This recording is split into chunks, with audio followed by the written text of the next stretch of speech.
Московский музыкальный театр под руководством Геннадия Чихачева отпраздновал одновременно 32-й сезон и новоселье.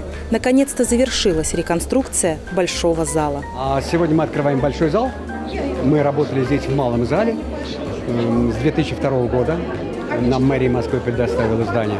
А сейчас вот наконец-то мы отремонтировали большой, громадный просто зал для Юго-Востока. 479 мест. У нас есть своя оркестровая яма, свой собственный симфонический оркестр.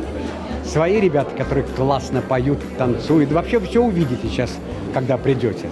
Давайте на сцену пошли.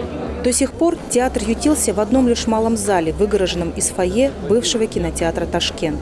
Несмотря на тесноту, театр умудрялся давать большие постановочные музыкальные спектакли с хореографией.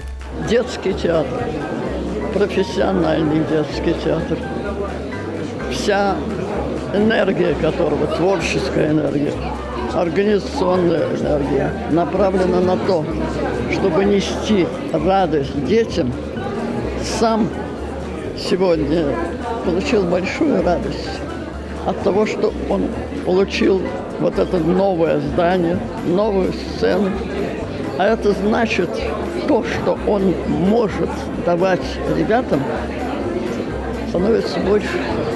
Это значит, что дети сами станут лучше, благороднее, красивее, потому что нет другого искусства, кроме театра, который способен так много давать детям. Большой зал долгие годы был заколочен и служил складом для декораций. На то, чтобы открыть его для зрителей, просто не было денег. Знаю Геннадия Александровича много лет.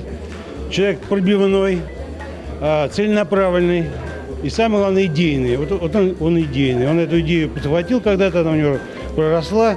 Вот, и он ее вот последовательно донес вот до этого вот замечательного, счастливого события в его жизни. То, что произошло, можно назвать чудом.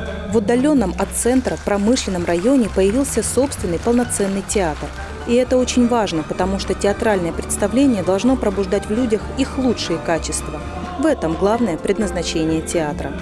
Через долгие-долгие годы мытарства наконец открылся, я надеюсь, сейчас мы будем все вместе слушать и смотреть, наслаждаться этим. За 3 десятилетия напряженной творческой работы театр собрал коллектив талантливых актеров и показал множество ставших знаменитыми спектаклей в жанре современного мюзикла.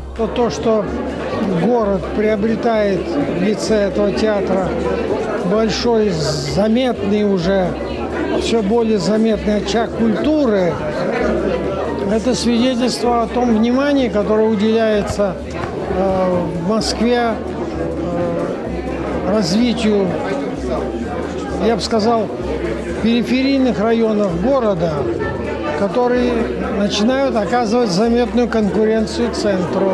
Гала-концерт получился восхитительным. На новой сцене театра были представлены почти все музыкальные жанры, от классической оперы до детского мюзикла. А сам основатель театра Геннадий Чихачев собственноручно прибил к авансцене монетку «На счастье» и к хорошим сборам. Арина Смолякова, Дмитрий Иванов, ТО ТВ.